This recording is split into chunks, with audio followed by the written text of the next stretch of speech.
షాద్నగర్లో ఘోరం చెప్పలేని తరహాలో దళిత మహిళపై పోలీసుల థర్డ్ డిగ్రీ. గబ్బర్ సింగ్ తరహాలో పోలీసుల బాధుడు. డిటెక్టివ్ ఇన్స్పెక్టర్ రామరెడ్డితో పాటు నలుగురు పోలీసుల వీరంగం. నేరం ఒప్పుకోవాలంటూ తల్లి ముందే కుమారుడికి చిత్రహింసలు.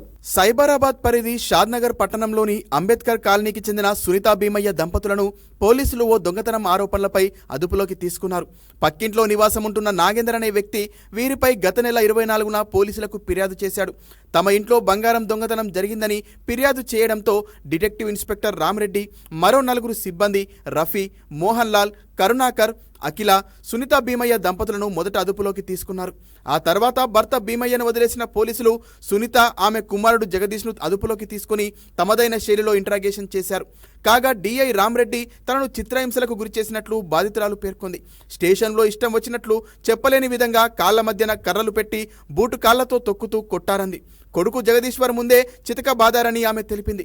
దొంగతనం ఒప్పుకోకపోవడంతో తన కొడుకును కూడా అరికాళ్లపై బెల్టుతో కొట్టినట్లు బాధితులు చెప్పారు. దెబ్బలకు తాళలేక స్పృహ తప్పిన తనను ఇంటికి పంపించారని కుటుంబ సభ్యులు తెలిపారు. అది కూడా ఆమెపై ఫిర్యాదు చేసిన వ్యక్తి కారులోనే ఇంటికి పంపించడం గమనార్హం.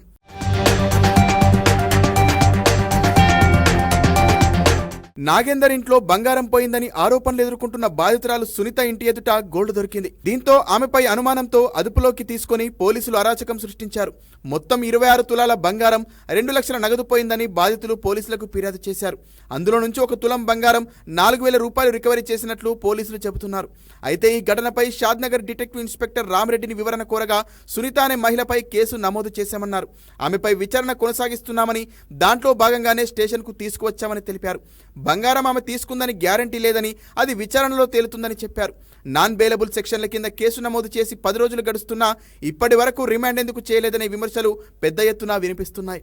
పోలీసులు కొట్టిన దెబ్బలతో సునీత ఆరోగ్యం బాగలేకనే రిమాండ్ చేయలేదని కుటుంబ సభ్యులు చెబుతున్నారు. ప్రస్తుతం దెబ్బలు తిన్న మహిళ తీవ్ర అస్వస్థతతో ఇంట్లో వేదన అనుభవిస్తోంది.